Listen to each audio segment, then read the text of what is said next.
l'époque, on bougeait beaucoup moins, c'était plutôt français que européen. Il n'y avait pas la loi Bosman, donc on raisonnait en termes français. Et à l'époque, Bordeaux était un club qui avait eu beaucoup de succès européen et qui me plaisait beaucoup. J'aurais bien aimé jouer à Bordeaux.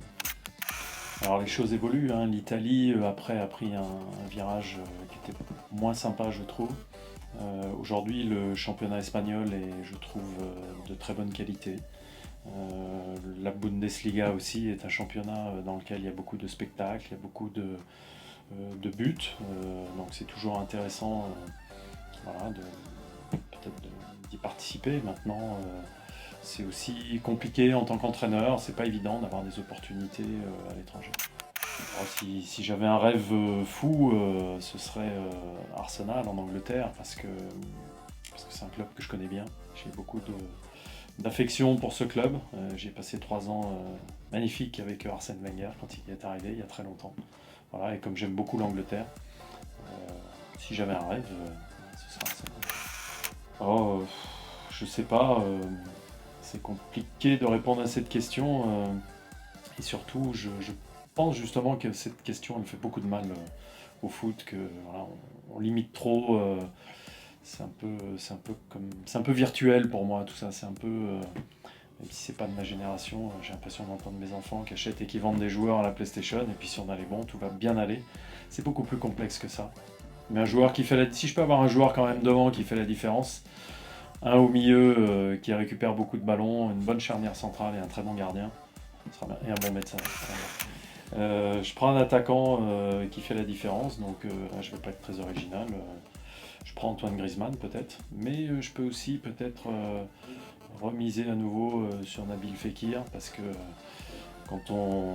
j'imagine que vous m'avez donné un budget, donc là Griezmann il va me prendre tout le budget. Alors peut-être que Nabil là est dans un moment où on se pose encore quelques petites questions, de moins en moins. Donc peut-être que s'il est un peu moins cher, je prends Nabil parce que je sais qu'il va remonter très haut. Une règle à modifier, celle qui consiste à jouer un match sur une série de penalties à la fin. Peut-être que dans certaines compétitions, si on jouait les penalties avant, je crois que ça avait été évoqué et j'avais trouvé cette idée plutôt sympa, qu'il y ait déjà un demi-gagnant avant le début du match, que ça pousse peut-être l'équipe qui n'est pas dans la situation favorable à prendre un peu plus de risques. Voilà, pourquoi pas. Mais je suis assez conservateur, hein, donc je trouve que les règles, celle qui a beaucoup changé le jeu, que les jeunes générations ont oublié, c'est qu'on ne peut plus faire de passe en retrait à un gardien qui n'a plus le droit de la récupérer à la main. Ça a été une vraie règle qui a révolutionné le jeu, qui est très ancienne. Mais voilà, je pense qu'il ne faut pas trop toucher aux règles du jeu, elles sont bien comme ça. Même si je joue très rarement, je pense que ça aurait été le tennis.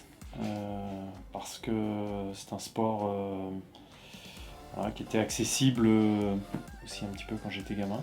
Et bon, le foot a vite pris le dessus, mais chaque fois que j'ai joué au tennis, je sentais vraiment du plaisir, ce mélange, l'aspect physique et puis l'aspect technique et mental aussi. Voilà, c'était intéressant. Donc, jouer un Roland Garros ou un Flushing Meadows, pourquoi pas, ça aurait été pas mal.